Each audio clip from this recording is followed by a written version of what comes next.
Salut, moi c'est Tanguy et je suis enseignant en activité physique adaptée. Et j'ai un objectif, démocratiser ce métier.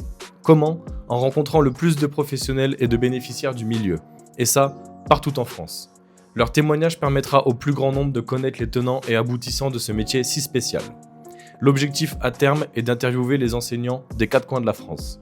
Donc restons ensemble et embarquons pour ce tour de France de l'activité physique adaptée. Pour ce premier épisode, j'ai donc rencontré deux enseignants en activité physique adaptée qui vont nous présenter leur métier. L'un est auto-entrepreneur, tandis que l'autre est salarié.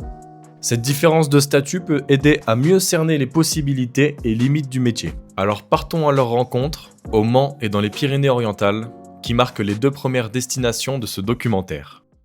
Donc moi je m'appelle Axel Bochereau, j'ai 30 ans, je travaille en APA depuis maintenant 2017. Je suis enseignant APA et professeur de pilates à mon compte depuis maintenant un peu plus de 3 ans et j'ai été salarié pendant environ 5 ans. Donc mon parcours depuis la lycée bac général scientifique, ce qui m'a amené directement à aller en STAPS. Donc moi j'ai fait la licence APAS à l'université du Mans. Donc de base je suis de Cholet. Il n'y avait pas de STAPS forcément plus près, c'était entre Nantes et Le Mans pour les STAPS publics et on avait un STAPS privé à Angers qui s'appelle l'IFEPSA, mais bon c'était une faculté donc payante. J'ai pris le choix de partir au Mans, j'ai fait ma licence, ça se passait plutôt bien. Et le choix de faire un master a été assez difficile entre est-ce que je suis capable ou est-ce que j'ai envie d'aller sur le terrain ou est-ce que je me sens apte à poursuivre les études au bout de 3 ans post-licence. Est-ce que je me voyais faire 2 ans de master? Donc, comme je ne savais pas quoi faire, finalement, j'ai continué les études.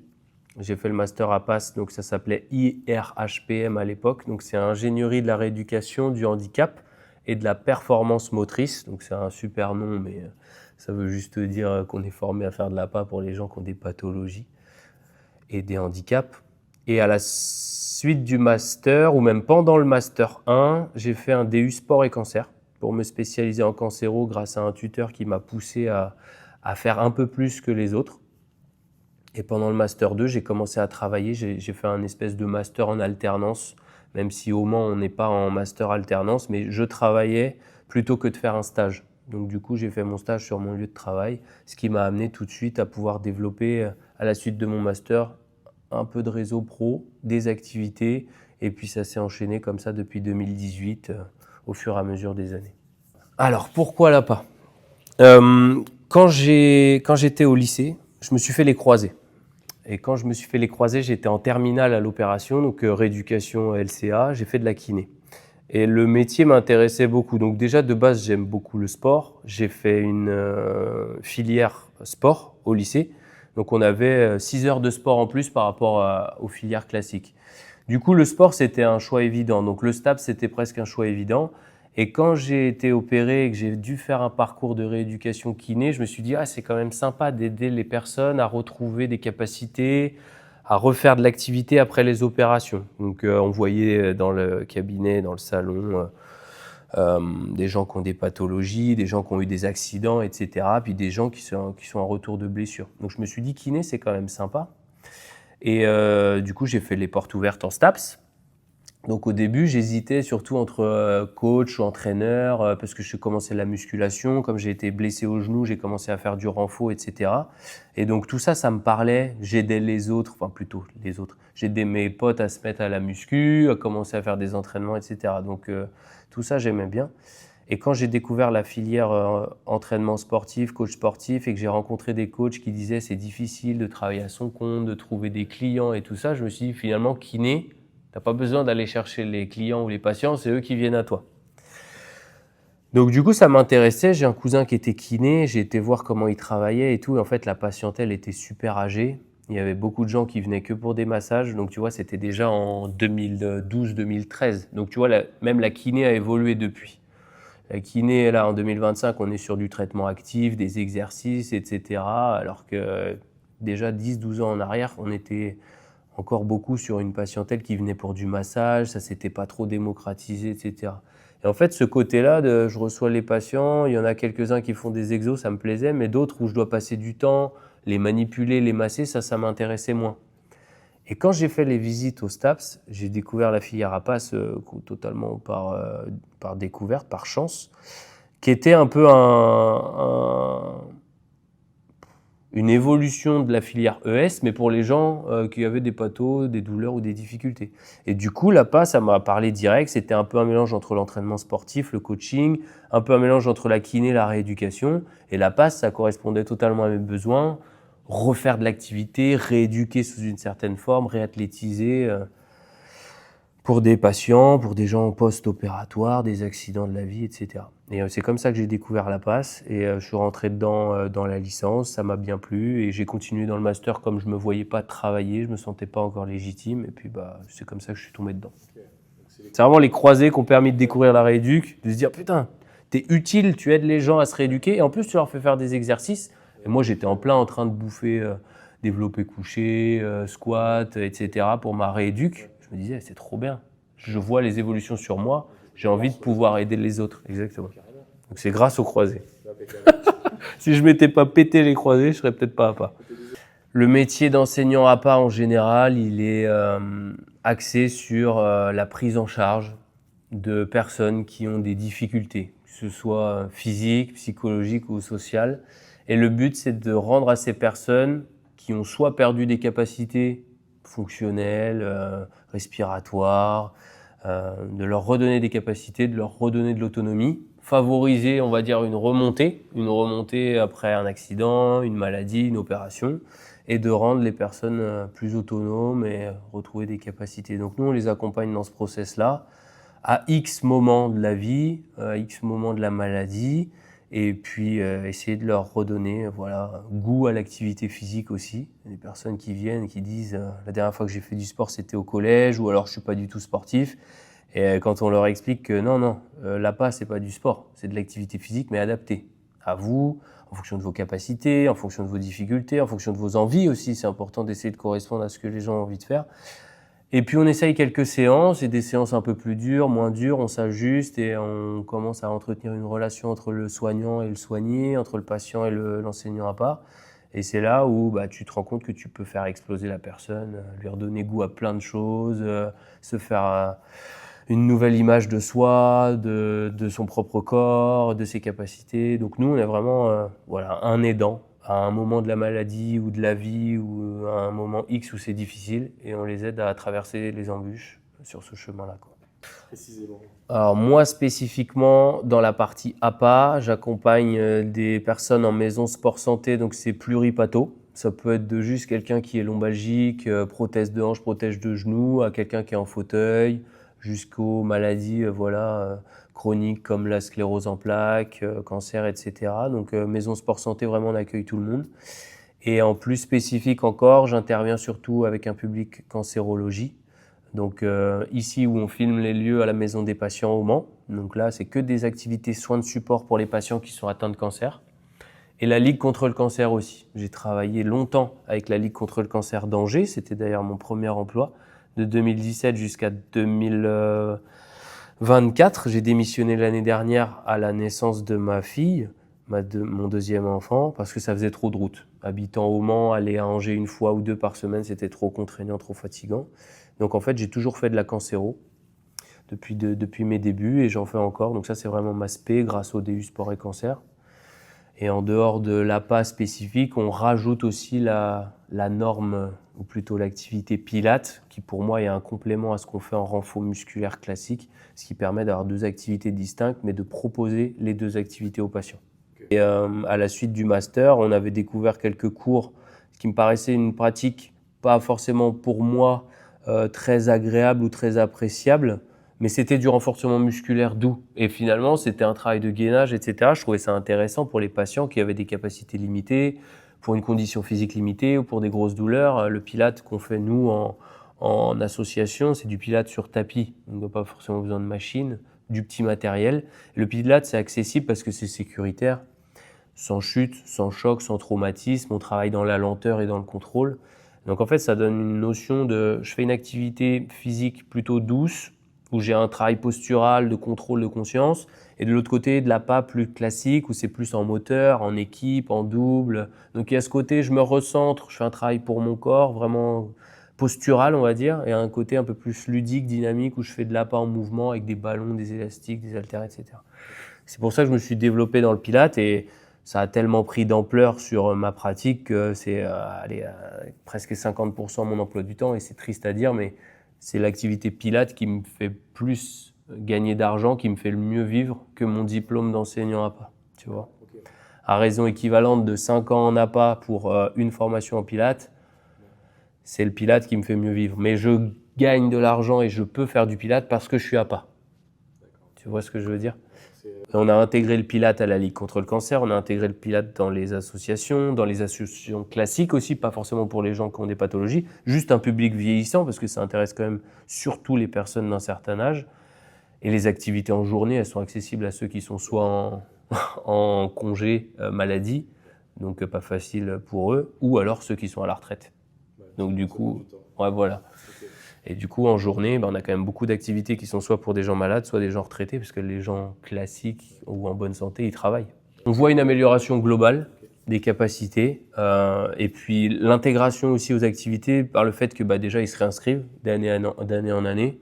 Et puis le fait qu'ils te disent qu'ils vont mieux. Et tu vois, les anecdotes, ou surtout une qui m'a marqué, c'est que depuis que je fais du Pilates, j'ai plus besoin d'aller voir mon kiné, tu vois. Et ça m'a fait hyper kiffer. La personne qui disait j'allais tout le temps chez le kiné, j'avais des problèmes de dos, j'étais lumbago sur lumbago. Au bout de 1 ou 2 années de Pilates, ça y est, je vais plus chez le kiné, tu vois. Parce que je me suis pris en main, je me suis dit tiens, j'essaye ça, c'est peut-être quelqu'un qui lui a conseillé. Et du coup, elle a commencé et tu vois, ça s'est de fil en aiguille, ça s'est amélioré, plus besoin d'aller chez le kiné. Impeccable. Personnellement, quand on est enseignant APA à la maison des patients, les patients viennent de leur plein gré. C'est un médecin, une infirmière de consultation ou autre, ou de la famille qui leur dit d'aller voir à la maison des patients, propose plein de soins de support, dont l'APA, le Pilates, l'aquagym, il y avait aussi de la marche nordique, et des soins de support aussi annexes, comme de l'art-thérapie, du shiatsu, de la réflexologie plantaire, des ateliers diététiques, etc., etc. Donc les patients viennent à nous, ça ne fait pas partie du parcours de soins. Et quand je travaille en maison sport santé, c'est pareil. C'est une adhésion à l'année. Ils reçoivent sûrement de leur médecin ou de leur parcours, s'ils ont été en parcours centre de rééduc, etc. Une ordonnance pour faire du sport sur ordonnance, un certificat médical et hop, c'est parti. Donc ils viennent tous de leur plein gré. Là où moi j'interviens, je ne fais pas partie du parcours de soins. J'ai jamais eu l'occasion de bosser en centre de rééducation ou en hôpitaux où ils ont ce rendez-vous d'imposer. Tu viens en hôpital de jour, tu as kiné le matin, APA l'après-midi, et le lendemain, tu as psychothérapeute, tout ça. Moi, j'ai jamais eu l'occasion de faire ça en dehors des stages. Là où je travaille à mon compte, il n'y a pas ce genre d'accessibilité pour les patients. Pour me développer à mon compte, on va dire que j'ai commencé petit à petit. On va gratter quelques heures à droite, quelques heures à gauche. En étant salarié, c'était plus facile parce que tu intègres une structure, tu peux développer les projets au sein de la structure, tu fais augmenter ton volume horaire ou tu augmentes tes activités. On en dissocie le mardi du jeudi, j'en sais rien. On propose APA Pilates, une marche nordique, donc tu peux dédoubler ton volume d'activité assez facilement. Si la structure te suit financièrement, c'est toujours un problème de finance. Mais quand tu es à ton compte, tu dois soit démarcher, soit te faire connaître par ton réseau ou te faire recommander par d'autres personnes. Quand j'ai commencé à travailler à la Ligue contre le cancer de Sarthe, c'est parce que je bossais déjà à la Ligue contre le cancer du Maine-et-Loire. Du coup, j'avais déjà un relais entre les deux comités, entre les deux départements. Donc, j'ai pu commencer comme ça à mon compte parce que chaque comité est aussi différent. À la Ligue du 49 Maine-et-Loire, on pouvait travailler en tant que salarié. Et là, au 72 en Sarthe, c'est que des prestataires. Donc chaque comité est différent. Donc là, ça s'est fait comme ça. La maison des patients, j'ai été intégré pour le Pilates, pas pour l'APA, parce que j'étais APA et qu'on voulait lancer du Pilates. La maison des patients avait personne sur le dossier pour l'instant, donc c'était l'occasion aussi. C'est aussi grâce, tu vois, à des formations complémentaires comme le DU Sport et Cancer et le Pilates, en plus du diplôme général d'enseignant APA, que j'ai réussi à glisser dans ces portes-là, ouais, à droite, à gauche. Et puis après, une fois que tu es dedans, tu essayes de monter des projets, d'augmenter ton volume horaire, etc. La maison sport santé au Mans, c'était mes anciens maîtres de stage qui ont monté le projet, l'association APA. Et en fait, plus l'association se développait, plus le volume horaire augmentait, plus il fallait d'intervenants. Donc j'ai commencé à travailler avec eux au début 1 heure de Pilates. Après 1 heure de pilates plus 3 heures d'appât, 4 heures d'appât, 1 heure de pilates. Et là, tu vois, cette année, j'étais à 4 et 4 lundi, jeudi en appât, donc ça fait 8 plus 1 heure de pilates sur chaque journée. Donc tu vois, j'étais à 10 heures. En commençant à 1 heure il y a 3-4 ans, et puis en passant à 4. Et pour les associations classiques, c'est la même chose. J'interviens ponctuellement sur 1 heure. Ça se passe bien où ils cherchent un autre prof. L'année d'après, ils me proposent une 2e heure, une 3e heure, ou une association vient me démarcher parce que, ah oui, vous travaillez pour eux, ça se passe bien. Est-ce que vous avez encore des créneaux horaires? Nous, on cherche quelqu'un. Et en fait, ça s'est fait comme ça au fur et à mesure. Alors, c'est sûr que ça paraît facile comme ça en l'expliquant, mais il faut se dire que c'est depuis 2017. Et là, on fait la vidéo tous les deux, on est en 2025. Et tu vois, cet emploi du temps à trous, il s'est fait vraiment au fur et à mesure des années. En 2017, je vais te dire une bêtise, mais je travaillais peut-être entre 20 et 25 heures par semaine. 2018, entre 25 et 30. Les années suivantes, entre 30 et 35. Après, il y a eu le confinement et le Covid. Ça a été difficile pour tout le monde en 2020. On a fait beaucoup de distanciel avec les activités pour les patients, surtout pour maintenir un lien avec les patients. Déjà qu'on était tous isolés, eux, ils pouvaient continuer leur traitement, mais ils n'avaient plus aucune activité annexe ou plaisir, tu vois. Donc on a fait des visios à pas, on a fait des visios pilates. Marche nordique, évidemment, on avait tout arrêté, aquagym aussi. Et après, on a repris les activités au fur et à mesure 2021 jusqu'à là 2025. Et l'emploi du temps, il fait ça tous les ans. Je ne sais pas vraiment comment je vais gérer mon emploi du temps en septembre. Je le sais là, arrivé à mai, juin, je refais des devis, je refais des plannings. La fac me reprend en tant que vacataire, etc. Mais de septembre 2024 à septembre 2025, mon emploi du temps, il peut changer de 3-4 heures ou même 10 heures. Et l'année d'après, je peux reprendre des heures. Bon, après, je t'avoue que plus j'avance, moins j'ai envie de travailler. Ouais. Parce que la vie de famille, mes enfants, ma femme et tout, tu vois, je bossais énormément le soir. Avant, c'était tous les soirs de la semaine, je rentrais pas avant 21 heures chez moi, tu vois. Quand on disait tout à l'heure que les activités en journée, elles sont pour les patients ou les personnes à la retraite, ça laisse peu de place, tu vois, aux activités pour les jeunes sportifs ou les gens qui sont en bonne santé, qui travaillent. Donc forcément, si tu veux toucher ce public-là, c'est le soir après le travail. Donc tu répètes ça lundi, mardi, mercredi, jeudi, vendredi. Tu le fais 4, 5, 6, 7 ans. Et là, tu vois, je commence à saturer. Donc là, moi, tu vois, j'arrête le mardi soir. Je finissais à 22 heures.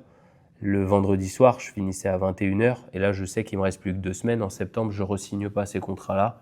Je vais diminuer mon volume horaire pour avoir un rythme de vie un peu plus cool parce que je trouve que j'ai donné. Et il y a des jeunes, dur à dire, mais des plus jeunes que moi, qui viennent et qui eux aussi ont besoin de trouver des heures. Et moi, je donne à mes stagiaires ou à mes anciens camarades de classe ou mes collègues, j'arrête ça, si ça t'intéresse, tu peux y aller, etc. Comme moi, on m'en a donné, mon tuteur qui m'a fait confiance, qui m'a donné du travail, qui m'a intégré là-dedans et tout, je redonne à mon tour parce que les stagiaires que j'ai, ils sont bons, les collègues que je côtoie, ils sont bons. Donc, s'ils ont besoin de trouver des heures, moi, je leur donne. Puis ça va fonctionner comme ça, ils vont faire pareil comme on a fait avec moi. C'est le réseau. Ouais, c'est ça.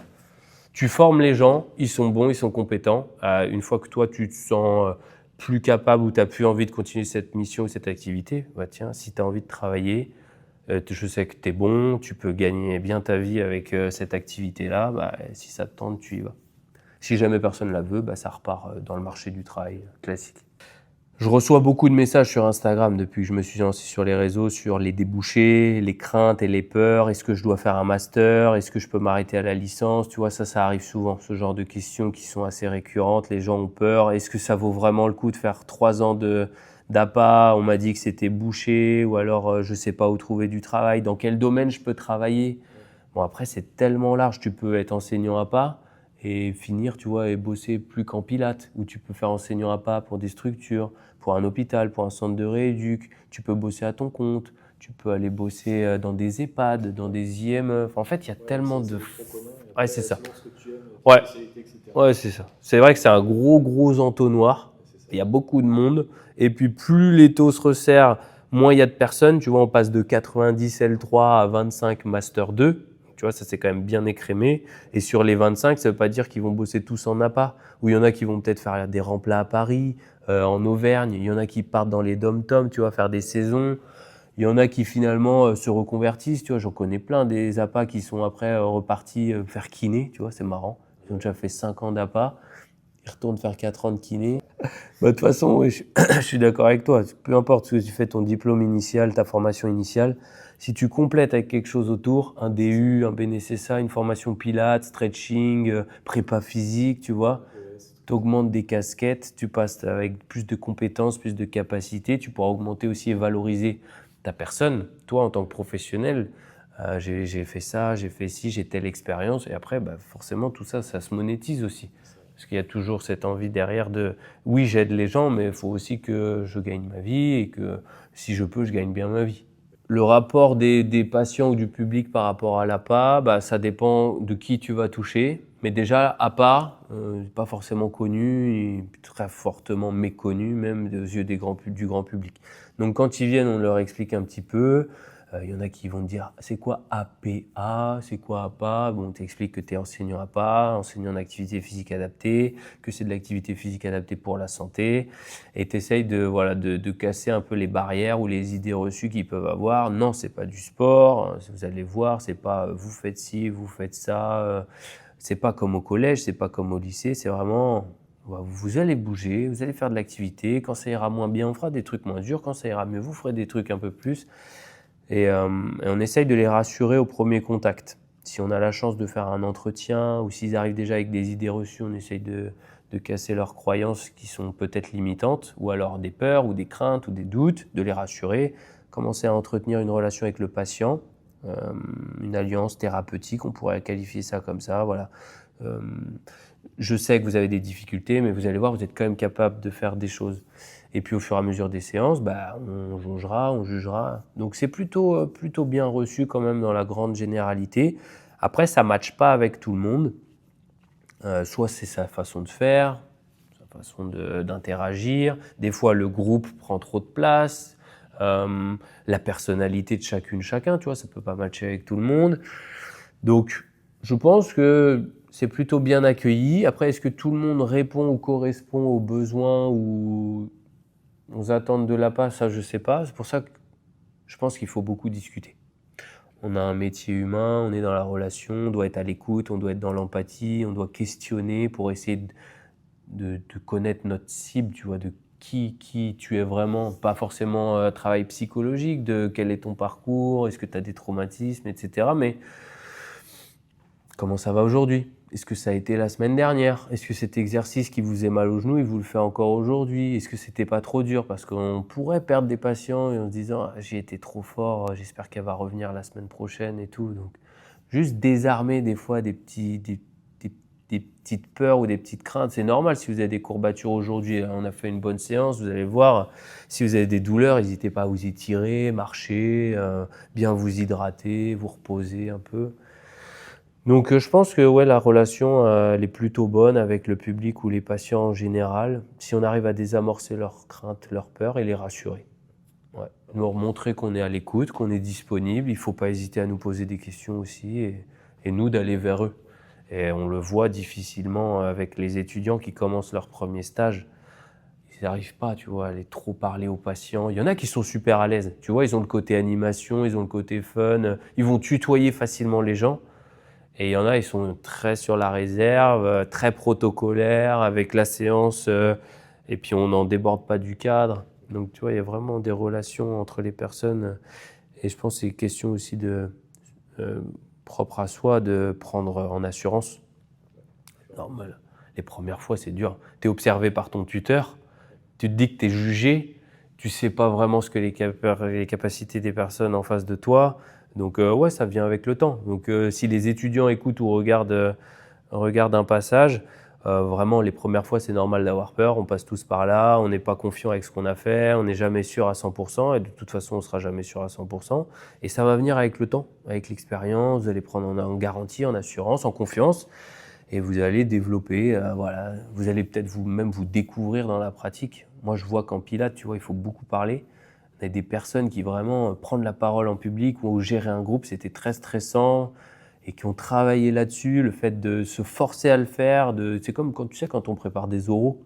La première fois on passe un oral, on n'est pas bien, on est stressé, on n'a pas envie de le faire. Et puis en fait, le système ou la fac, l'université te force à faire souvent des oraux en anglais, préparer un PowerPoint, j'en sais rien, plein de trucs. Et puis, c'est ça, l'oral du mémoire. Et tu arrives à la fin du Master 2, bon, c'est toujours stressant de faire ta soutenance, mais moins parce qu'on s'y est entraîné. Et ben, la prise en charge en APA, en pilates ou en ce que tu veux, c'est pareil. Tu vas développer un feeling, une confiance, et puis ça sera de plus en plus facile. C'est pour ça qu'il faudrait, je pense, en avoir plus dans notre parcours. Plus de pratiques, plus de stages, plus de relations avec les patients. Chaque université, chaque stade fonctionne différemment. Mais je pense que de manière générale, si on demandait aux étudiants, il n'y a pas assez de pratique, il n'y a pas assez de terrain. T'imagines qu'à la fin de la licence, j'avais fait à peine 3 semaines de prise en charge. Comment tu peux t'estimer capable, en septembre, de travailler 30 ou 35 heures avec des patients tous les jours? Non, c'est trop difficile. Je ne sais pas comment ils font, ceux qui le font. Et il y en a plein qui le font. Et ils apprennent sur le terrain. Ouais, ils sont lancés dans le grand bain et puis tu n'as pas le choix de nager, quoi. Mais ceux qui sortent que de la licence sans formation complémentaire, pas de BPGES, pas de trucs à côté, il y en a beaucoup qui ont des diplômes dans le basket, dans le foot, dans le volley, j'en sais rien, qui ont au moins une appétence à... Ils ont coaché des enfants, ils ont encadré, voilà, ils ont fait le BAFA, ils ont fait des cours collectifs. Mais ceux qui se lancent en ayant que la licence, je ne sais pas comment ils font. Moi, je sais qu'à l'époque, comparé à ce que je vois maintenant pour les L3, ils ont association APA, donc dans la maison sport santé, ils voient des patients tous les vendredis après-midi, chose qu'on n'avait pas nous à l'époque. Ils ont un semestre d'aquagym, donc ils prennent en charge des patients en balnéothérapie. Donc c'est même pas aquagym, c'est balnéothérapie, c'est prise en charge individuelle ou de petits groupes en piscine. C'est ça. Ils ont beaucoup plus d'heures de stage que nous on n'avait pas avant. Et ils ont aussi un semestre avec moi en pilates, donc que nous on n'avait pas avant. Donc à la fin de la licence, ils ont touché à la piscine, au pilates et à l'APA. Ils ont vu des patients, ils ont fait aussi des trucs dans des IME, je crois, avec des patients qui ont des handicaps psychiques ou mentaux. Et ils ont fait beaucoup plus de choses que nous on avait fait. La licence maintenant au Mans, elle est vraiment poussée. Là, ceux qui sortent, ils ont du terrain, ils ont du bagage. Mais là, je vois la progression ici parce que moi, je vois celui-là. Mais même quand tu compares à Angers, tu vois, on parlait tout à l'heure que c'est un STAPS privé, l'IFEPS A avec le A de Angers. Et ils ont un fil rouge dès la 2e année. Ils sont en stage toute l'année, un soir par semaine. Ils doivent s'inscrire bénévolement dans une association qui ont en lien avec la prise en charge. Ça peut être des personnes valides, des personnes qui ont un handicap, ça peut être pour des enfants, etc. Et dès la 2e année, ils doivent s'inscrire bénévolement en éducateur sportif pour accompagner. Donc ils ont déjà... T'imagines, dès la 2e année. Toi, en 2e année, tu fais le choix entre APA, EM, ES, c'est ça. Tu fais une semaine de stage d'observation. Enfin, en tout cas, au Mans, c'était comme ça. Une semaine de stage d'observation. Et eux, là-bas, toute l'année, déjà, ils sont en train de coacher, animer, faire des séances, encadrer des gens. Mais parce que c'est un STAPS privé. Derrière, il y a des moyens différents, ils ont des contacts. En général, les progrès ils sont quand même assez observables. Donc, dans les structures où tu interviens, si tu as la possibilité de faire des entretiens ou des bilans, tu sais qu'à l'entrée, bon, bah voilà, en face de toi, tu as telle personne qui a telle pathologie, qui a telle peur ou qui a telle idée reçue sur l'activité ou même sur sa propre condition physique, etc. Donc, bilan d'entrée. À la fin de l'année, bilan de sortie, bah là déjà tu vois les marges de progression énormes dans la marche, la capacité d'endurance, les capacités d'équilibre, la force. Déjà ça c'est très très objectif. On a 70 au début, 120 à la fin, bon, bah, voilà, tu as tant de pourcents de progression.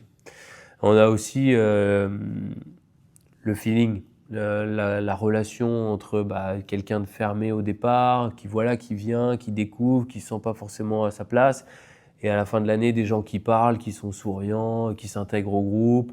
Moi, j'ai connu tellement de fois à la Ligue contre le cancer des séances d'APA, où au début, personne ne se connaît. La seule chose qui les rassemble, c'est la maladie. Donc, de quoi ils vont parler? De la maladie. Traitements, les opérations, avec quel oncologue, j'ai tel problème avec la radiothérapie des brûlures, moi je vois un coupeur de feu, si tu veux je te donne son contact, ça marche bien et tout. Des gens qui font des activités en dehors, voilà, ils se donnent des conseils, ils peuvent répondre à des questions, ils vivent plus ou moins les mêmes choses. Et combien de fois avant les séances d'APA, rendez-vous à 11h15 pour la séance d'APA, les gens arrivaient à 10h30, prenaient un café ensemble, le groupe se soudait au fur et à mesure des semaines. Et dès qu'il y avait quelqu'un qui arrivait de nouveau, ces gens-là l'intégraient, tu vois. Et du coup, il y a cet esprit où les gens venaient plus que pour faire des séances d'APA, mais venaient aussi pour passer un bon moment convivial, se retrouver, passer un temps voilà, en dehors des hôpitaux, des cliniques. On venait dans une entité différente, comme ici on est à la maison des patients, comme la Ligue contre le cancer a ses propres locaux. Ils venaient en dehors du cadre du soin. Il n'y a personne en blouse blanche, il n'y a personne qui vient pour des rendez-vous avec telle heure, machin. Là, c'est vient qui veut, on fait de l'activité physique, c'est cool. Il y en a qui venaient pour de l'art-thérapie, pour des massages, des socio-esthétiques. Donc en cancérologie, ça a quand même énormément de plus-value sur le psychique. Parce que c'est quand même, à la différence de la maison sport santé où tu peux venir juste pour une lombalgie, une prothèse de hanche, etc. Là, en cancéro, tu as quand même une épée au-dessus de la tête. Tu as quand même ce synonyme de mort où voilà, tu sais que tu vas être soit très fatigué, tu vas perdre tes cheveux, tu vas peut-être perdre ta barbe si tu es un homme. C'est très très dur, je pense, psychologiquement. On peut que imaginer, nous, ce que les personnes peuvent vivre, mais je pense qu'on est à des années-lumière, peut-être dans leur quotidien, que ce soit fatigue, peur de mourir en permanence, anxiété, dépression, saute d'humeur, perte de poids, perte de force. Enfin, c'est vraiment tout un aspect physique, biopsychosocial qui est vraiment très très compliqué autour du cancer. Et c'est pour ça que nous, on doit être là, on doit être voilà, les personnes qui aident à faire remonter la pente, qui valorisent les capacités, les améliorations. Donc ouais, on n'a pas en cancéro, tu peux voir un homme qui arrive, il n'a pas commencé les traitements, il est là. Il commence les traitements, il perd ses cheveux, il perd sa barbe, il descend. Au fur et à mesure des cures, il reprend des capacités, il remonte, la pilosité, elle revient. Et moi, je vois typiquement un patient que j'ai qui s'appelle Jérôme, je l'ai connu là, il était comme toi et moi. Je l'ai connu là, blanc, blanc. Enfin, t'imagines, toi, t'as plus de cheveux, t'as plus de barbe, t'as presque plus de sourcils non plus. T'imagines une tête ronde vraiment, puis blanc à cause des traitements, quoi. Tu tombes au plus bas, continue de venir aux activités avec une casquette et tout, tu vois, pour cacher sa perte de cheveux. Et puis au fur et à mesure des semaines, les cheveux qui repoussent, la barbe qui revient, les capacités. Donc ça, on parle de semaines, on parle de mois, tu vois. Et là, il est capable de tout faire maintenant. Sur les séances d'appât, je le bombarde. Je lui fais faire des mini aerox avec des kettlebells, des wall balls contre le mur, des pompes. Mais c'est ça qui est difficile en cancéro, c'est que c'est des vagues. Tu peux être au creux, au creux, au creux, au creux à cause des traitements, et puis 2-3 semaines après remonter, puis tu repars en cure, tu replonges. Et en APA, c'est tout le temps ça. Donc c'est ça qui est aussi intéressant, et c'est pour ça que je me suis lancé surtout en cancéro, c'est que il n'y a vraiment jamais une progression linéaire, quoi. C'est vraiment toujours en dents de scie. Puis il y a cette cohésion entre les personnes. Bah là, tu as vu, tu es arrivé quand les patients partaient. On venait de faire une séance ludique en équipe. Ils étaient tous plus ou moins satisfaits, tu vois. Il y avait une dualité. Ouais, ils étaient contents. Jean, en partant, qui m'a dit merci pour la bonne ambiance et tout. Donc ça fait plaisir. Ils ne viennent pas là que pour faire de l'activité physique. Ils viennent là pour passer aussi un bon moment, échanger, rigoler, et sans se rendre compte de faire travailler leur corps et leur cœur. Tu vois, c'est trop bien. Ça, c'est trop bien. C'est pas que physique. On pense, nous, on fait de l'activité physique. Mais les vertus, comme on a dit tout à l'heure, elles sont aussi psychiques, sociales. Ils viennent pour le groupe, ils viennent pour répondre à des questions, ils viennent pour la cohésion, ils viennent pour un bien-être mental, une meilleure image de leur corps, une meilleure estime d'eux-mêmes. Ouais, c'est ça. C'est vraiment tout, ouais, c'est vraiment tout ce globe biopsychosocial, physique. C'est trop, trop, trop enrichissant. Et je, et je pense, ouais, le fameux, ça doit dépendre, j'imagine, des lieux où tu interviens et avec les patients, quelles activités, mais il y en a où c'est vraiment que du physique.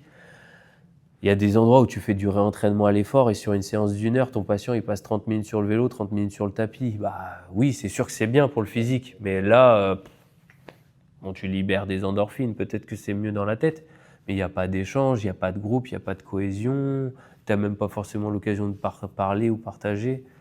Et je pense, ouais, ça dépend des lieux où tu interviens, des groupes, dans quelles conditions aussi on peut te faire de l'appât. Que ce soit la place, que ce soit le matériel, que ce soit le temps. Même, ouais, c'est ça, les moyens financiers. Et du coup, tu viens, tu sais, tu as peut-être 30 ou 45 minutes, bah, tu vas avoir 15-20 minutes de cardio et 15-20 minutes de renfo et tu n'as pas trop de place à déborder, quoi. Ça dépend vraiment des lieux où tu interviens. Moi, je sais que c'est pas ce qui m'intéresse. Tu vas rencontrer plein de personnes, tu vas avoir des versions, puis pour eux, c'est l'appât, c'est ça. Tu vois. c'est ça. Je pense qu'on a tous un peu notre propre vision de l'APA. Il y a une vision très générale. On sait qu'on est là pour aider, réathlétiser, reconditionner, etc. Ok. Les méconnaissances par rapport à l'APA, je pense surtout aux yeux du grand public. Déjà, les premières fois où on me demande c'est quoi ton métier ou qu'est-ce que tu fais, tu vois, c'est la famille. La famille qui commence à s'intéresser. Tu connais pas.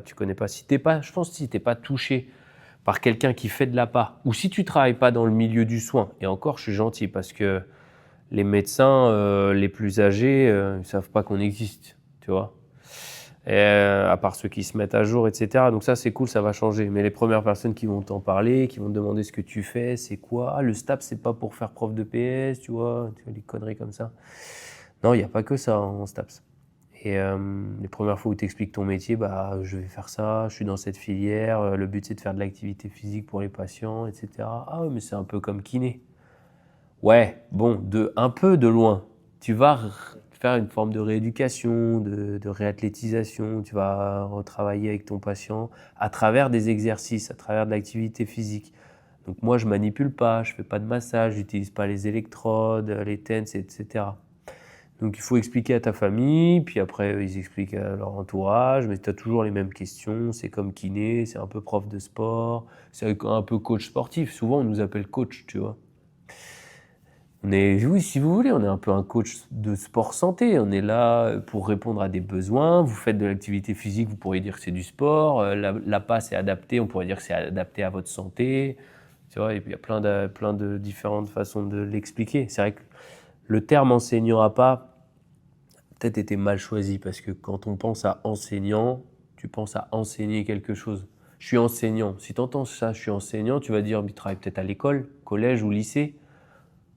Tu peux pas non plus dire professeur à part, parce que professeur, c'est pareil, prof d'histoire, prof de maths, tu vois. Ouais. Prof à pas, ça, c'était compliqué. Donc quoi? Mais après, coach, il y a déjà les coachs sportifs. Ben voilà, coach, tu as des coachs de vie, tu vois, coach en nutrition, enfin, tu peux mettre n'importe quoi. Donc, enseignant à pas, ben voilà, c'est le nom qu'on a. C'est à nous de, je pense, tu vois, démocratiser. Ton travail, ça va être aussi ça, de faire parler du métier, de la filière, du STAPS, de notre fonction, de notre utilité publique pour le soin, la santé, etc. Mais oui, je pense qu'aux yeux du grand public, ça évoluera parce que bah, maintenant, les jeunes médecins, ils sont plus proches de tout ça. Tout le milieu du soin, infirmiers, infirmières, aides-soignantes, tout ça, je pense que ça va être sensibilisé. Moi, je vois que l'association APA, elle intervient à l'IFSI ou à l'IFAS, donc l'Institut de formation des aides-soignants ou des infirmiers, infirmières. Maintenant, je sais qu'il y a des cours aussi dans les BPGEPS. On est aussi proche des facultés de médecine. Et il y a cette chance maintenant, grâce aux réseaux sociaux. On parle d'Instagram, TikTok, Facebook, YouTube. On peut même parler de peut-être Twitter, LinkedIn, beaucoup maintenant. LinkedIn, je vois beaucoup d'enseignants APA qui se projettent sur LinkedIn. Et en fait, on va prendre au fur et à mesure, je pense, une place qui a été freinée énormément par les kinés, je pense, parce qu'ils ont eu peur qu'on vole une patientèle, une part de leur métier. Ils nous ont vus un peu comme peut-être une menace pour eux. Nous, on arrive, on fait presque la même chose. Peut-être qu'on va vous prendre des patients, vous allez perdre des patients. Du coup, vous allez peut-être avoir moins de travail, moins d'argent. Et il y a encore des kinés qui sont pas du tout favorables à l'apparition d'APA. Tu vois, dans les hôpitaux, c'est encore assez rare qu'il y ait des APA, alors que pourtant, il y a des kinés en hospice. Dans les centres de rééduc, la part entre kiné et APA, elle commence à être à peu près 50-50, mais les kinés, ils sont là depuis des années. Donc je pense que les premiers APA, quand ils sont arrivés, c'était peut-être un à mi-temps, un à temps plein, un à mi-temps plus un à temps plein, etc. Puis au fur et à mesure, l'équipe, elle grossit parce que la demande et le besoin est là. Les kinés, les nouveaux kinés, ils vont être obligés de faire maintenant avec les APA. Les médecins qui sont formés, moi je suis surtout sur Instagram les médecins du sport, ils sont hyper familiers avec l'APA. Ils recommandent pour les patients atteints de Parkinson, sclérose en plaques, diabète, obésité, etc. Donc, je pense que plus les années vont passer, plus l'APA va être connue déjà du secteur de soins, sera reconnue. Déjà, c'est bien, si on n'est pas que connu, et reconnu encore mieux. Valorisé par nos confrères, kinés, psychothérapeutes, médecins du sport, etc. Et puis au fur et à mesure aux yeux du grand public. Mais je pense que ça demandera du temps. Et comme le kiné au début, comme les ostéos quand ils sont arrivés, il y a encore plein de gens qui ne savent pas faire la différence entre kiné et ostéo. J'ai mal au dos, je me suis fait une déchirure musculaire au quadri, aux ischios, je dois aller voir le kiné ou l'ostéo.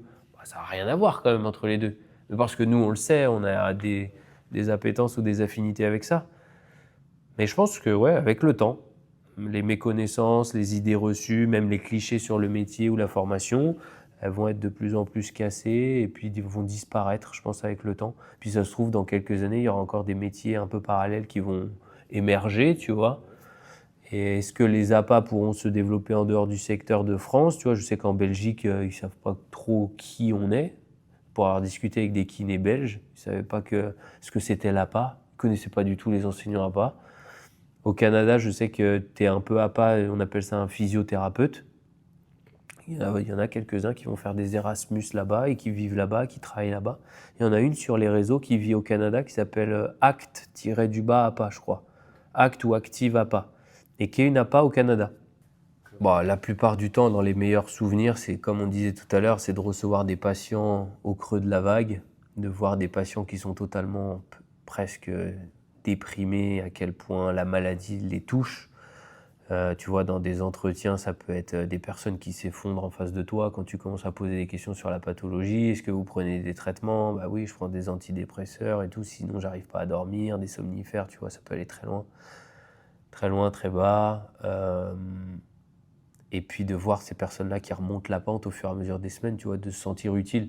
Ça, tu vois, c'est les meilleurs sentiments, c'est vraiment, tu sers à quelque chose. T'es pas juste dans un métier, alors, pas que tous les métiers servent à rien, évidemment, on a tous une fonction, tous une utilité, mais t'es pas derrière un ordinateur ou derrière un téléphone toute la journée, t'es pas vendeur de cuisine, tu répares pas des meubles ou la plomberie, tu vois, on a tous une utilité. Mais là, d'aider la personne à aller mieux, c'est vraiment, tu as l'impression d'être vraiment ce soignant, tu vas l'aider par l'activité physique, encore plus agréable, à aller mieux. Donc ça, c'est vraiment les meilleurs souvenirs. Tu vois, les personnes qui sont avec des perruques, avec des foulards pour cacher leur perte de cheveux et tout, qui sont démunis, déprimés, qui font quand même l'effort de venir, de leur dire, mais oui, vous êtes fatigués, mais si vous voulez lutter contre la fatigue, c'est pas en restant à la maison à vous reposer, il faut essayer de sortir marcher, si vous pouvez, venir aux séances au maximum, si vous avez les capacités ou la foi de refaire une séance à la maison, moi je vous montre les exercices, vous pouvez refaire la même chose qu'aujourd'hui dans 2-3 jours et tout, ça vous fera du bien.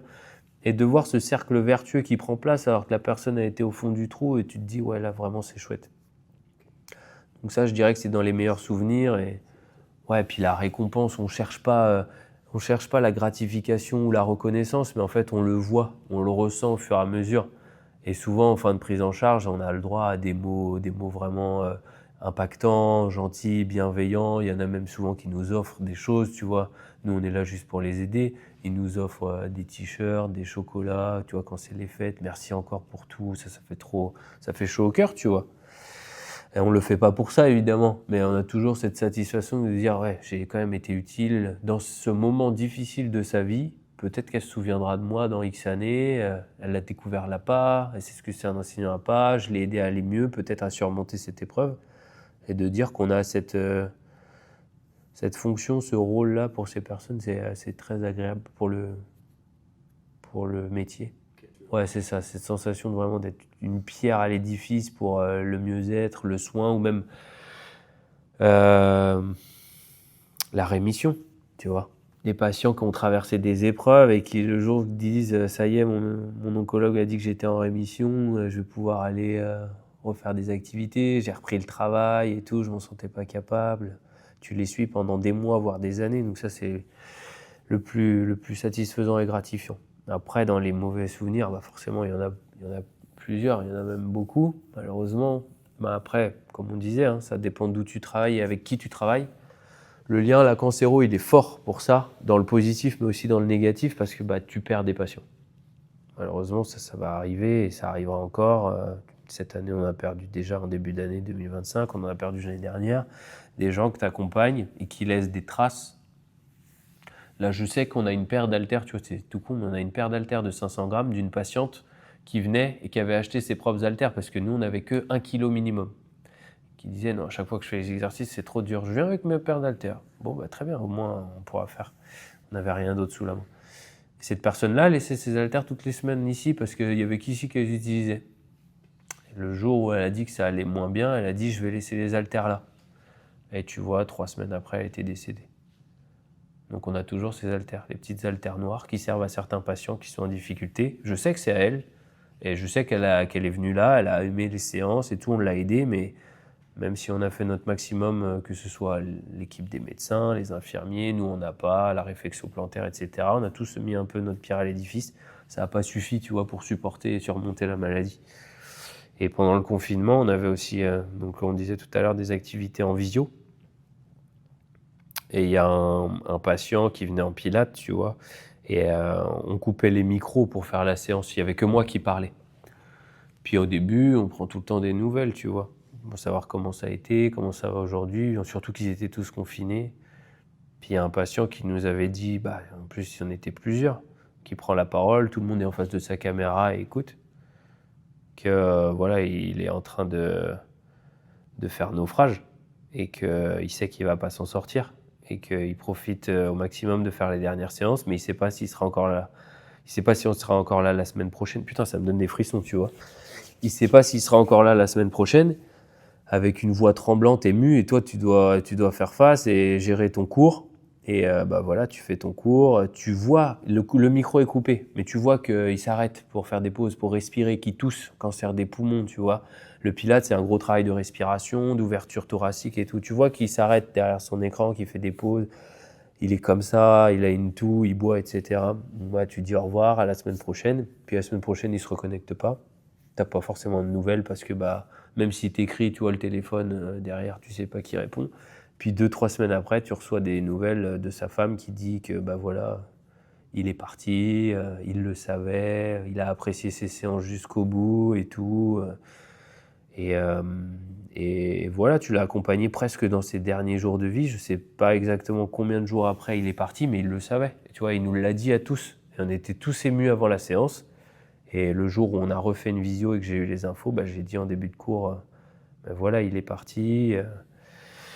Il nous l'avait dit, tout le monde était au courant, mais tu vois, c'était pas facile à vivre, surtout qu'il y a eu le confinement, il y a eu le Covid, les gens avaient peur. Eux, ils avaient un cancer, ou ils ont un cancer, ils ont des traitements en plus de tout ça. Ça se trouve, il y a eu Covid, plus cancer des poumons. Et il s'est vu décliner, et voilà. Ça, c'est les souvenirs qui sont durs, tu vois, qui sont marquants. La cancéro, pour ça, ça a des aspects super gratifiants, positifs, mais aussi très difficiles. Donc, pas facile, je pense, pour tous. Il faut être armé.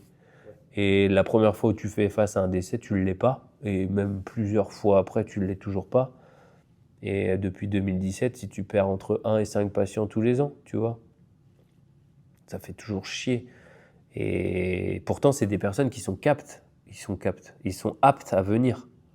Tu n'es pas dans le parcours de soins, tu ne vas pas dans les chambres et tout. Donc, il y en a plein des patients qui décèdent malheureusement, qui n'ont même pas eu le temps de venir faire de l'APA, ni la force ou la volonté. Tu vois que ceux qui viennent de leur plein gré. Donc déjà, ils ont les capacités, l'envie, la motivation, etc. Et tu vois, même ceux qui ont ces capacités-là, ils peuvent quand même partir. J'en avais parlé une fois sur une vidéo de dire que ça doit arriver et ça arrivera, peu importe dans quel milieu on vit, même d'un accident. Tu vois, tu peux perdre un patient qui allait bien, mais juste un accident de la route, un accident de la vie, une maladie qui rechute d'un seul coup. Il y a beaucoup de patients qui viennent post-infarctus, il y en a qui peuvent en refaire, tu vois, pareil pour des crises cardiaques, etc. Et on n'est pas assez armé. Je pense qu'on devrait inclure un peu ça plus dans le parcours de formation. Après, on peut toujours en discuter avec nos collègues, comment eux ils font face, ceux qui ont plus d'expérience, tu vois, ou même en parler si on a des collègues dans sociaux, des bénévoles d'écoute, des psychos, etc. Quand on travaille dans une équipe de soins, je pense qu'on a accès plus facilement à ce soin-là en tant que professionnel. Mais oui, si vraiment c'est trop dur et ça prend trop de place, il ne faut pas hésiter personnellement à essayer de rencontrer ou d'aller voir quelqu'un. Et on fera tous face au décès, même si ce n'est pas quelqu'un qu'on prend en charge, ça sera d'un entourage proche, ça t'impactera sur toi, dans ta façon d'être, ta façon de faire. Si tu as un décès, que tu as une sépulture et que le lendemain tu dois revenir au travail, évidemment que tu n'auras pas la même banane que tu avais les jours d'avant. Et pourtant, tu dois faire face, parce que les gens qui viennent, voilà, c'est ça. Tu ne dois pas déteindre sur l'ambiance ou la bonne humeur du groupe, même quand tu es fatigué, tu as des mauvaises nouvelles, ou tu as des problèmes de famille, ou ta voiture, j'en sais rien, tu as mal dormi, tu as trop fait la fête, ça ne doit pas impacter, tu vois, le résultat sur ta séance. Donc tu dois arriver, là, tu passes la porte, hop, ça y est, tu l'enseigneras pas, tu es le même que la semaine dernière. Et ça, tu vois, c'était difficile sur certaines périodes. Et il y en a qui travaillent dans le palliatif, tu vois, même dans des EHPAD avec des gens qui sont très âgés ou qui ont des difficultés, bah, peut-être que tu vas les perdre dans quelques semaines ou quelques mois, et tu fais de la patte confort, tu vois. Tu maintiens un lien, tu maintiens une activité, mais je pense que tu n'es pas préparé. Puis quand tu es étudiant, quand tu es en stage, tu n'as pas de responsabilité. C'est tout le temps ton tuteur ou les gens plus anciens qui ont plus d'expérience qui vont gérer les cas un peu plus difficiles, les cas un peu plus critiques. Le jour où ça t'arrive, bah, tu dois faire face. Mais oui, c'est vrai, c'est intéressant parce que c'est pas tout beau tout rose. C'est vrai qu'on se dit on fait de l'activité, c'est bonne humeur, on aide les gens. Et il y a aussi des côtés qui sont difficiles. C'est important d'en parler, je pense. Oui. Je peux Quand même développer. reprendre la question au début de la phrase. Est-ce que l'APA, ça peut sauver des vies? Oui. Et là, je développe. C'est ça, quelques mots. L'APA, ça peut sauver des vies, évidemment. Ouais, pour les patients, pour aller mieux, pour traverser la maladie, pour traverser des problématiques. Donc, pas pour de la rééducation de base post-op. Mais oui, l'APA peut sauver des vies, que ce soit un lien physique, psychique ou social. L'APA peut sortir des personnes d'une situation vraiment critique, vraiment de déprime, d'anxiété ou de dépression, ou même de pensée suicidaire. Hein. Et vraiment, tiens, ça me fait penser à une autre anecdote. Je ne sais pas si je peux la raconter maintenant.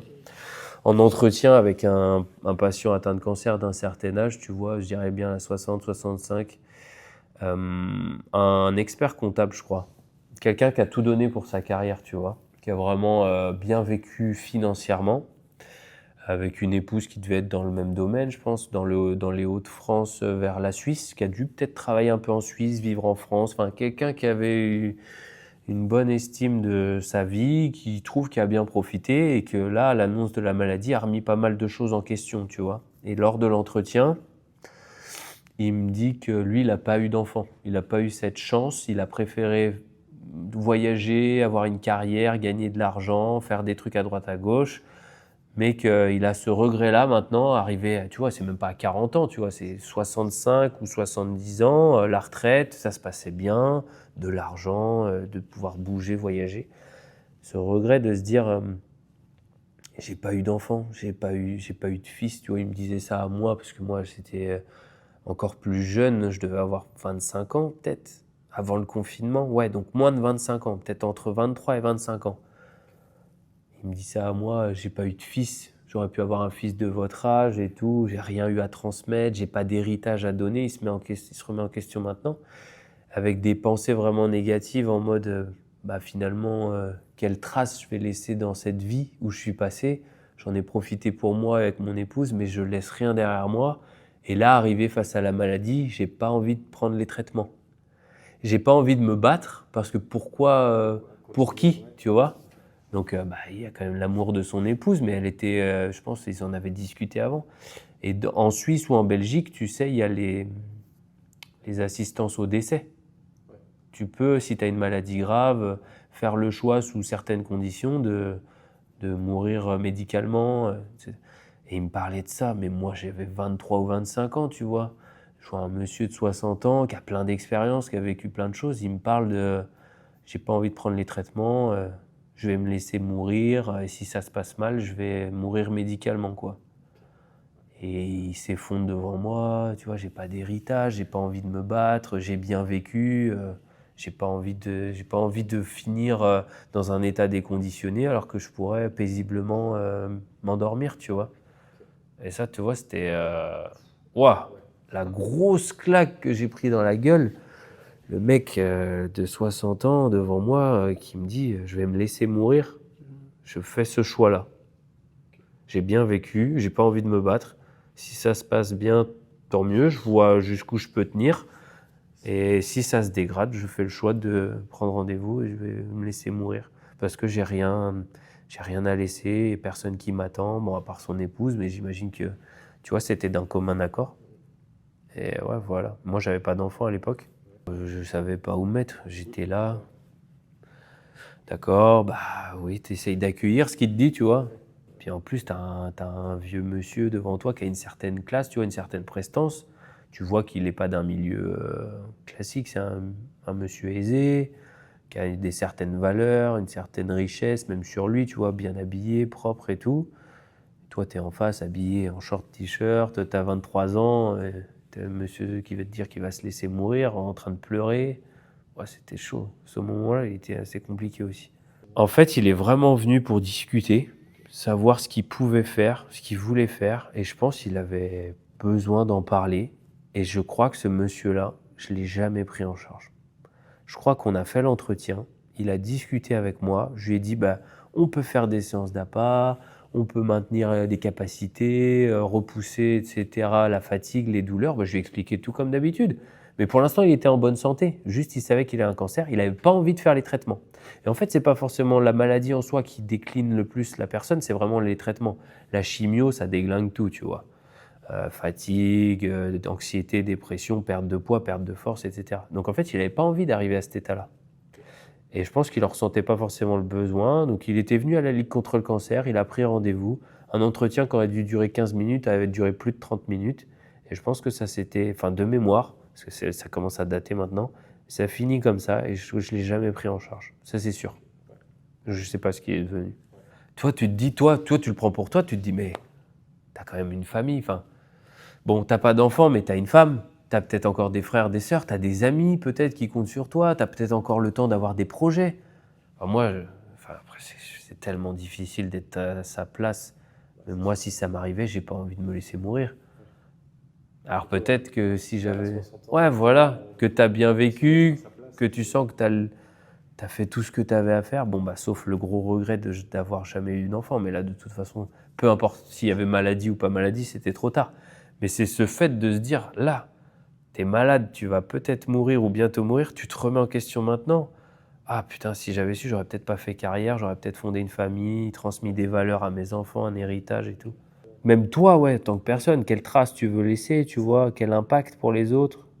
Wow. Ouais. Ouais, et tu vois, c'est encore marqué, et tu vois, j'ai 30 ans, donc ça doit faire 6-7 ans déjà. Et je me souviens vraiment, tu vois, face à face. Purée. Du coup, l'APA, non, je pense pas que l'APA soit assez démocratisée ou reconnue. Déjà, dans le secteur du soin et aux yeux du grand public encore plus.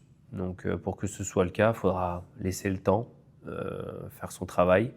Plus il y aura d'APA, plus il y aura de formés, plus il y aura de professionnels sur le terrain, plus on va se faire connaître, forcément, on sera de plus en plus. Les gens vont discuter, donc ça sera le bouche à oreille. Les réseaux sociaux, l'émergence des réseaux sociaux, LinkedIn, Instagram, Facebook, TikTok, des gens, tu vois, qui viennent, ah, je connaissais pas du tout ce métier et tout, alors qu'ils sont du Mans, tu vois. Je connaissais le STAPS, mais je connaissais pas l'APA. Et je pense, voilà, au fur et à mesure. Ouais, c'est ça. La méconnaissance et la reconnaissance, je pense qu'elle avancera dans le temps positivement.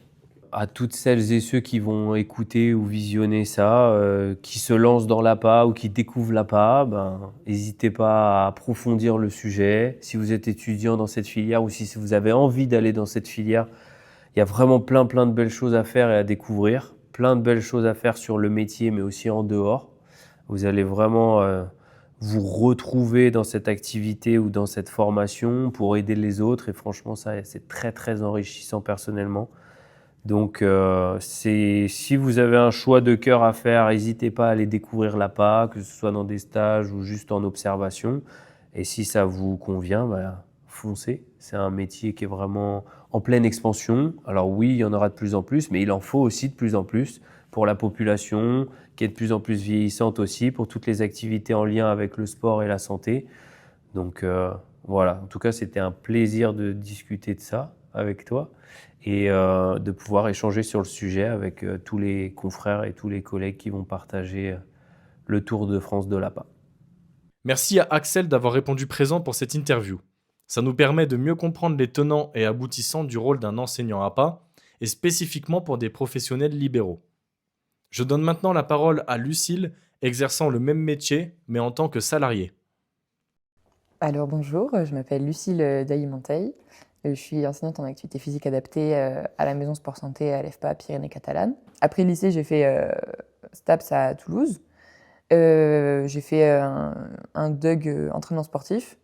Et j'ai arrêté en 3e année parce que ça me convenait pas forcément. Donc j'ai fait une saison à Font-Romeu, ce qui m'a amené par la suite à faire une dernière année de licence APA à Font-Romeu. Et après, j'ai fait une double licence management du sport à Font-Romeu aussi, en alternance à la Maison Sport Santé à l'EFPA. De base, je voulais pas faire APA parce que mon père, il fait APA. Il a une association qui s'appelle Démarche, où il fait de l'activité physique, enfin, il promouvoit l'activité physique quotidienne par le biais de la marche, et j'avais pas envie de faire comme lui, par principe. Et du coup, je me suis dit, je vais faire entraînement sportif. En plus, j'aime bien faire du sport. Mais bon, aucune quête de métier derrière. Et donc après, voilà, j'ai réfléchi et effectivement, je trouvais que ça me correspondait mieux parce que j'aime bien aider les gens et voilà. L'activité physique adaptée, c'est faire de l'activité physique dans un but de santé. Donc toute forme de mouvement pour préserver ou améliorer ses capacités dans un but d'améliorer le parcours de santé, de vie et de soins. Bah, du coup, nous, on intervient soit dans des établissements, soit grâce à des appels à projets où on va dans les salles des fêtes de chaque ville, village dans lesquels on intervient. Et, et, et donc, oui, l'objectif à chaque fois, c'est de proposer une activité physique adaptée à leurs besoins. Et voilà. Okay. Les maisons sport santé, c'est un dispositif national qui a été créé en 2019, où c'est le ministère des Sports et le ministère de la Santé qui se sont mis ensemble pour créer les maisons sport santé. Donc il y en a 500 un peu partout sur le territoire métropolitain et dans les dom-toms. Et donc notre objectif, c'est de prendre en charge toutes les personnes qui veulent reprendre ou commencer une activité physique, quel que soit leur niveau de vie, leur parcours de soins ou leurs besoins, et de les orienter soit vers des associations sportives, soit vers un de nos programmes d'activité physique ou des programmes de nos partenaires ou d'autres personnes, pour que ce soit le plus adapté aussi à leur géographie, parce que par exemple, il y a des personnes peut-être que ça pourrait leur plaire ce qu'on propose, mais il y a une autre association qui propose de l'APA aussi qui est plus adaptée, donc on va aussi les orienter vers d'autres structures et associations. Et donc à chaque fois qu'on prend en charge quelqu'un, on commence avec un bilan sport-santé individuel qui dure 1 heure, où on fait un peu le point sur le niveau d'activité physique de la personne, avec au départ un échange où on prend toutes les informations de base, nom, prénom, date de naissance, toutes les pathologies, les douleurs, les potentiels handicaps. Et ensuite on passe par des questionnaires qui sont à chaque fois adaptés en fonction de la personne. Et on termine avec des tests fonctionnels, pareil, qui sont adaptés, qui évaluent donc la souplesse, l'endurance, l'équilibre et la force. À la fin du bilan, on a un espèce de diagramme avec à chaque fois le résultat de la personne en fonction de son âge. Et donc ça nous permet à chaque fois de la conseiller en fonction de ses points forts et de ses points améliorés pour lui donner des exercices adaptés. Voilà, donc c'est à ça aussi que sert le bilan, à orienter aussi vers une pratique autonome et en plus à une pratique en groupe si c'est nécessaire. Après la phase de bilan, soit la personne rentre dans le cadre d'un de nos programmes, soit elle est orientée dans une structure ou association annexe. Si c'est annexe, on n'est pas censé la revoir, à part si elle revient vers nous. Enfin, on ne va pas recontrôler derrière, quoi. Alors que si elle est dans un de nos programmes, on essaye de faire le bilan annuellement pour à chaque fois voir s'il y a eu une évolution ou un maintien des capacités, réajustées à chaque fois en fonction des besoins de la personne encadrée. Et du coup, dans le programme d'activité physique, ce qu'on remarque à chaque fois, c'est que les personnes, elles font pas que l'activité physique avec nous, ça augmente aussi, elles augmentent aussi leur activité physique quotidienne. C'est pas que avec nous, genre, par exemple, on va avoir une personne, au premier bilan, elle fera 60 minutes d'activité physique dans sa semaine, et à la fin, elle en fera 300.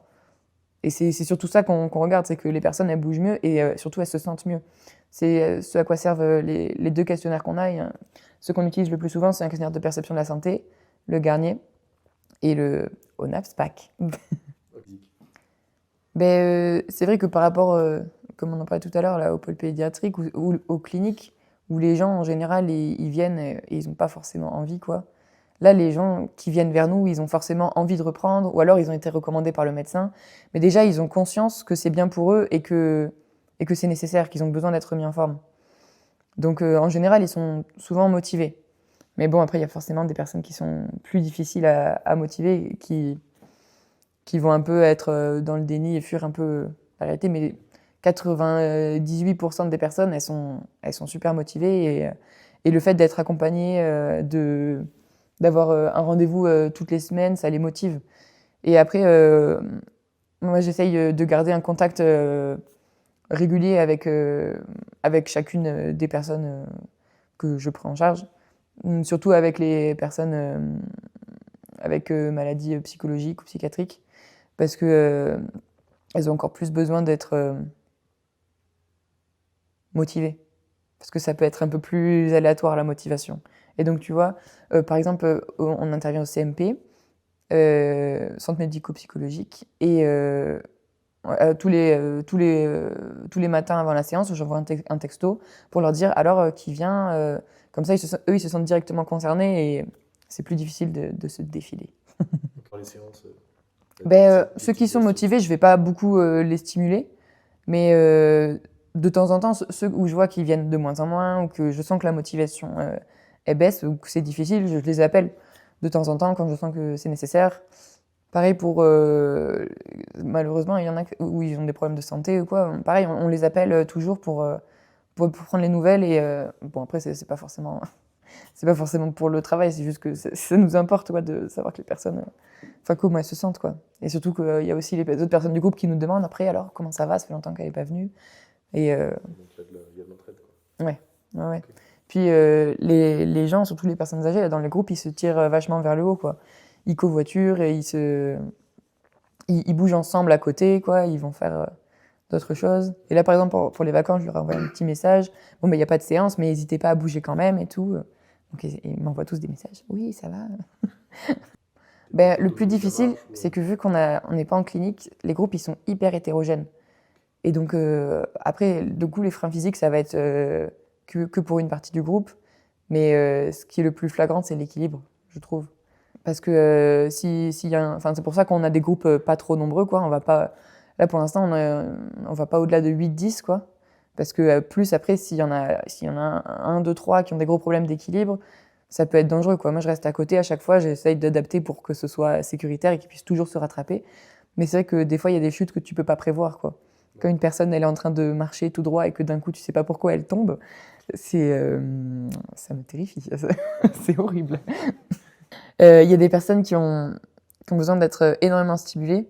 Et c'est vrai que par moment, tu t'y prends avec l'infirmière, le médecin, toi. Vous êtes à trois en train d'essayer de le motiver et il est jamais venu. Et t'es là en mode, bon, qu'est-ce que je peux faire de plus, quoi. Donc après, c'est là que c'est peut-être la limite de ce format aussi, c'est que quand c'est pas obligatoire, il y a des gens qui n'arrivent pas à s'y mettre, quoi. En général, tu le sens quoi, quand les gens ils sont pas motivés dès le début. Mais c'est vrai que quand ils viennent jamais, du coup, bon, t'as pas, tu essayes de le stimuler, mais bon, après, tu peux pas y aller à sa place, quoi. Non, je dirais juste avec les enfants de l'IME où par moment, tu sens que en fait, ils sont tourmentés par énormément de choses et ça fait partie de leur pathologie aussi. Mais tu sens que si effectivement il y avait un cadre familial un peu plus sain par moment, ce serait, ils auraient pas ils auraient moins de prise de tête, quoi, ils seraient plus concentrés dans ce qu'ils font, mais pas que dans l'activité physique, dans l'école, dans tous leurs rendez-vous, tout ce qu'ils font. Les patients en général, quand ils sont contents, ils le disent. Et c'est vrai que passer de rien à bouger, en plus tu vois du monde, on essaie d'amener ça de manière ludique, donc forcément ils se régalent, quoi. Et oui, en général, ils le disent. Bon, quand ils aiment pas, ils le disent aussi. C'est déjà arrivé. Oui. Vu que effectivement, j'essaie de faire des séances différentes à chaque fois, forcément, il y a des moments où ça plaît plus que d'autres, et plus ou moins que d'autres. Donc bon, après, comme ça, j'apprends. Hein, j'oriente en fonction de qui aime quoi. Parce que c'est vrai qu'il y a des groupes qui sont beaucoup plus calés sur des jeux de société ou des choses comme ça. Du coup, quand je pars de cette base-là, ça marche super bien. Et avec un autre groupe, je fais exactement la même séance et ça marche pas du tout. Alors que c'est le même âge, à peu près même pathologie. Donc voilà, maintenant que je les connais de mieux en mieux, j'essaye d'adapter en fonction de ce qu'ils aiment aussi pour qu'ils se régalent. Mais c'est une science inexacte. Hein. Il y en a pas mal. Ce qui est le plus impressionnant, moi, je trouve, c'est le test de marche. Parce que tu les vois marcher au début, ils font à peine 300 mètres. Et à la fin, ils en font 500. T'es là, waouh! T'imagines, tu bosses pendant un an et tu fais 200 mètres de plus en 6 minutes. Mais c'est énorme. Et le lever de chaise aussi, je trouve ça impressionnant. Tu vois, une petite mamie, au début, elle arrive à se lever à peine une fois, quoi. Et à la fin, déjà, elle se lève 5 fois. T'es là, waouh! Genre avant, elle pouvait pas se lever de la chaise sans utiliser ses bras, quoi. Et mais ça se voit surtout au moment des bilans.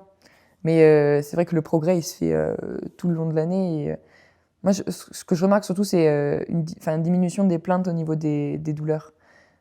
C'est que t'en as pas mal au début, ils disent ah, j'ai vachement mal quand je fais ce mouvement et tout. Et plus ça va, moins ils s'en plaignent. Donc je sais pas si.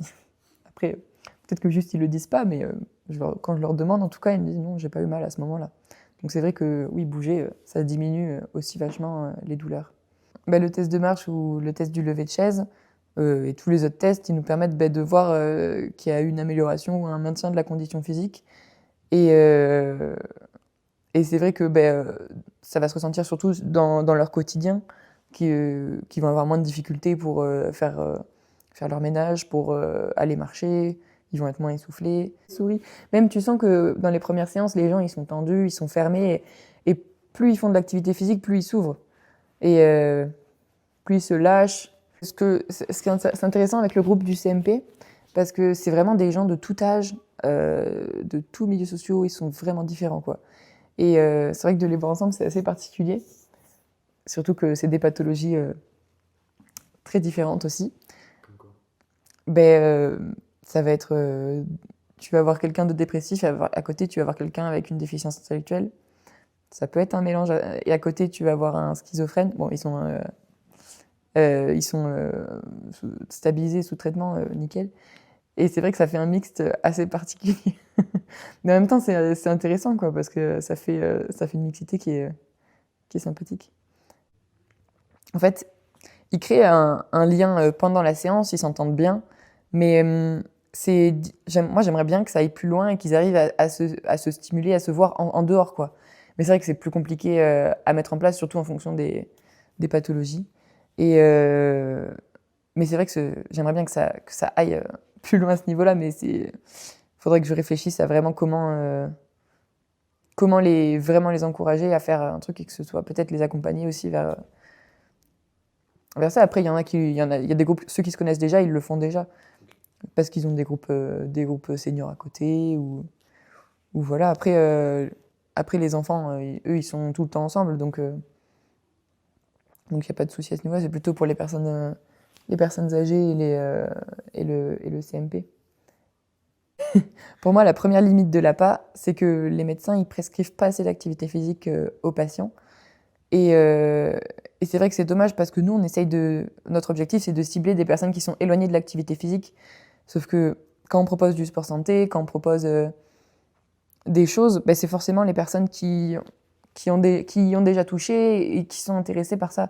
Donc pour vraiment toucher les personnes qui sont éloignées, il faut que ce soit le médecin qui prescrive. Et c'est vrai que tout le monde en a besoin, hein, passé un certain âge. Quand on le fait plus tout seul, il faut que ce soit encadré. En tout cas, en Cerdagne, là, les médecins, ils prescrivent pas assez, à mon sens, ou peut-être qu'ils nous les orientent pas. Mais en tout cas, selon moi, il faut que les médecins ils jouent un peu plus le jeu.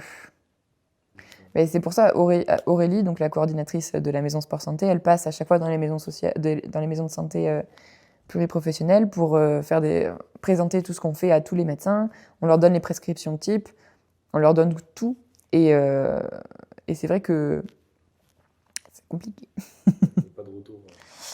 Après, peut-être que les personnes vont pas consulter, les personnes qui sont concernées vont pas consulter aussi, mais c'est vrai que pour les toucher, après sinon, je sais pas, ça pourrait se faire par courrier, mais en fait, la difficulté qu'on a, c'est vraiment de réussir à toucher les personnes qui veulent pas en faire. Parce que ça leur ferait, c'est à elles que ça ferait le plus de bien et que ce serait le plus bénéfique. Ça, c'est tes séances. Ouais, alors que dans les séances qu'on propose, à chaque fois, on fait du ramassage au domicile. Si les personnes elles ont pas de voiture, on va les chercher, on les redépose après. On essaye de faire que ce soit le moins onéreux possible. On fonctionne à chaque fois avec des appels à projets. C'est donc Aurélie, la coordinatrice, qui va répondre à des appels à projets pour avoir des subventions. Sauf qu'à chaque fois, c'est pas pérenne, ça reste sur 1 an. Là, on en a eu un de 3 ans, c'est le maximum qu'on a eu. Et c'est vrai que c'est énormément de travail à chaque fois de devoir les renouveler. Il faut rendre des comptes aux financeurs aussi, sinon ils peuvent ne pas donner l'argent finalement. Voilà, on essaye de lever un maximum de freins pour que même la personne qui n'a pas envie, qui n'a pas de voiture, qui n'a pas de sous, elle puisse quand même venir et se motiver à participer. Mais tu te dis, malgré tout ça, c'est quand même compliqué d'attraper, de les rencontrer en fait, les personnes. Alors du coup, nous, avant de lancer le dispositif pour les seniors, je parle surtout pour les seniors là, en ce moment, on est allé dans tous les clubs seniors du département, non dans tous les clubs seniors des villages dans lesquels on allait intervenir pour présenter la chose et tout. Et c'est vrai que rien que là, c'est difficile de toucher tout le monde. Il y en a plein que ça intéressait pas, ou après peut-être qu'ils bougent déjà suffisamment à côté. Mais c'est vrai que peut-être que le médecin, il pourrait avoir cet autre point de vue et leur dire là, vous en avez besoin. Ouais. Franchement, les patients avec qui vont au kiné aussi, c'est complémentaire, quoi. On doit fonctionner ensemble. On a 2 rôles qui sont différents, même s'il y a pas mal d'amalgame, effectivement. Mais c'est totalement complémentaire, quoi. Le kiné, il va faire un travail plus spécifique et ciblé directement sur les pathologies de la personne. Et nous, ça va être un travail global. Nous, notre objectif, c'est de travailler l'activité physique dans sa globalité avec, comme on a dit tout à l'heure, les éléments qu'on va évaluer lors des tests. Donc, l'équilibre, la force, la souplesse et l'endurance. On ne va pas juste travailler sur la pathologie du patient. Notre objectif, c'est d'améliorer sa condition physique globale. Et c'est là que c'est complémentaire, parce qu'une personne qui a une douleur à l'épaule et qui est en plus un peu déconditionnée, elle va faire du kiné pour son épaule et pour son déconditionnement général. Elle fera un peu de vélo aussi chez le kiné, elle va aussi le travailler, mais elle le travaille aussi de manière plus générale et avec aussi l'aspect psychologique et social avec l'activité physique adaptée. Mon pire souvenir en APA, je pense que c'est de manière générale quand les personnes se font mal.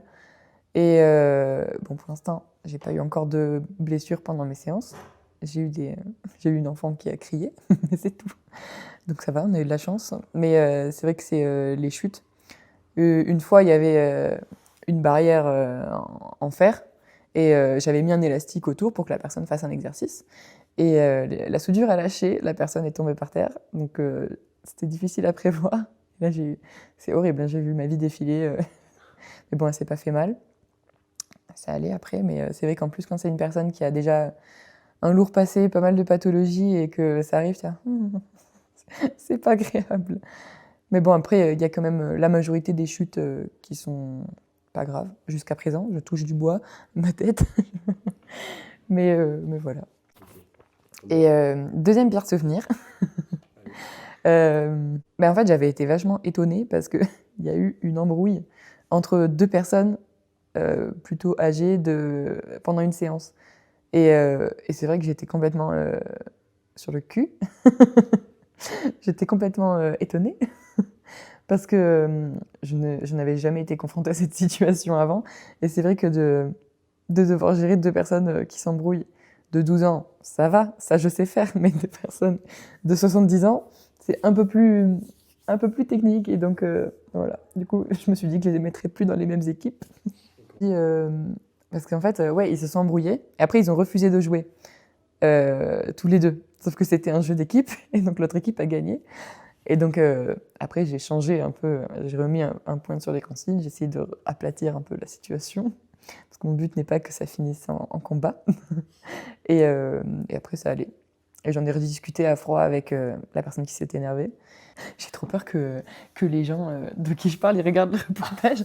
Ils sont là, mais elle parle de moi, là. En vrai, pour moi, les meilleurs souvenirs, c'est quand la séance, elle se passe bien, tes exercices, ils s'enchaînent bien, les gens, ils sont trop contents, ils font que rigoler, ils travaillent bien. Genre, ça, pour moi, c'est les meilleures sensations. Après, dans les événements aussi, je trouve que c'est chouette. Genre, quand on a fait le cross de Bon Madame avec les Joëlettes, je trouvais ça génial, quoi. Les gens, les personnes, elles sortent quasiment pas, elles ont la banane, elles sont trop contentes. Nous, on est trop à fond en train de les porter. Franchement, je trouve ça trop bien. Selon moi, l'APA, ça peut pas sauver des vies, parce que on n'est pas des sauveurs, on va pas sauver personne et on finit tous par mourir. Mais ça peut rallonger l'espérance de vie et surtout vieillir dans de meilleures conditions. Mais je pense pas qu'on puisse sauver la vie de tout le monde. Pour démocratiser. En faisant des reportages sur l'APA et les mettant sur YouTube. À part ça, comment on pourrait démocratiser Comment on pourrait démocratiser l'APA? C'est ça. En faisant des pubs à la télé au lieu de nous pousser à consommer perpétuellement. Ouais, c'est bien. Anticapitaliste. Ah, j'aurais trop kiffé donner une citation. À qui profite le crime finalement? Ben, pour moi, pour toucher un maximum de personnes, ce serait bien que le médecin il fasse le lien entre la personne qui veut reprendre et une maison sport santé ou d'autres dispositifs, il y en a d'autres aussi. Ou alors passer par des campagnes de sensibilisation dans les entreprises pour les personnes qui travaillent ou comme on le fait là dans les centres médico-psychologiques. Donc nous spécifiquement à la maison sport santé à l'EFPA Pyrénées Catalanes, on a différents groupes, soit on intervient dans les mairies, directement auprès des communes, soit on intervient directement dans des établissements. Donc on intervient au centre médico-psychologique, où ça va être des personnes avec des pathologies psychiatriques. On a différents groupes seniors, avec personnes vieillissantes, souvent avec problèmes de diabète, hypertension, surpoids, obésité. On intervient à l'ESAT avec des travailleurs handicapés. On intervient au Joyeux Cerdan où ça va être différents publics avec handicap, enfants et adultes. On fait du sport en entreprise. On a un dispositif aussi Oncoparcours Montagne Catalane qui est l'antenne d'Oncoparcours à Toulouse, où l'objectif c'est de prendre en charge des activités physiques adaptées et des ateliers thérapeutiques pour des femmes en parcours cancer ou des femmes qui ont eu un cancer, peu importe la localisation, même si c'était il y a 30 ans, elles peuvent quand même avoir ces ateliers et activités qui sont pris en charge par des événements qu'on fait au cours de l'année, surtout avec Octobre Rose. Mais si vous tapez Maison Sport Santé sur Internet, vous allez tomber sur la carte avec toutes les maisons et toutes les adresses. Sauf que en fait, c'est pas forcément. En fait, une maison sport santé, c'est pas une structure, c'est pas forcément un établissement. Nous, on n'a pas de salle. Premier problème, on n'a pas de salle. Et donc c'est pour ça qu'à chaque fois, on essaye de se débrouiller pour aller un peu partout. On est vachement mobile, quoi. Oui, et donc en fait, c'est plus un dispositif qu'un établissement à proprement parler, parce que en fait, ça peut paraître bête, mais moi, quand on a étudié un peu les maisons sport santé dans le cadre de ma formation en APA, j'imaginais une maison et avec du sport santé dedans, sauf que non, pas du tout. Donc voilà. Mais bon, ça vous orientera dans tous les cas. Ils ont forcément un bureau avec une chaise et un verre d'eau à vous offrir. Libéral pour aller faire... Après, pour être défini comme maison sport santé, il faut que tu aies une habilitation que tu dois renouveler tous les 5 ans qui montre tout ce que tu fais. Parce qu'en fait, pour toutes les maisons sport santé, tu as un protocole à chaque fois à suivre. Tout est protocolé, tout est normé. Toi, tu dois répondre avec des cahiers des charges pour être sûr de bien être habilité maison sport santé. Mais avec tout ce protocole, dans notre région en tout cas, on n'a pas de sous. Et c'est pour ça qu'on travaille grâce à la LEFPA qui nous permet de tenir debout, quoi. Ouais. Faut couper ça, faut couper. Donc si vous avez envie de reprendre, de commencer une activité physique, n'hésitez pas à vous rapprocher de la maison sport santé la plus proche de chez vous. Il y en a partout, il y en a 500. Et on vous orientera au mieux. Aurélie, je t'aime. Tu es la meilleure collègue que j'ai eue de ma vie. Merci à Axel et Lucille pour leur participation. J'espère que leur témoignage va permettre d'éclaircir ce métier si méconnu. Ce métier que nous exerçons avec tant de passion. Bien sûr, il existe encore beaucoup de façons d'enseigner l'activité physique auprès d'un large public. Alors restez avec moi et continuons ensemble ce tour de France de l'APA.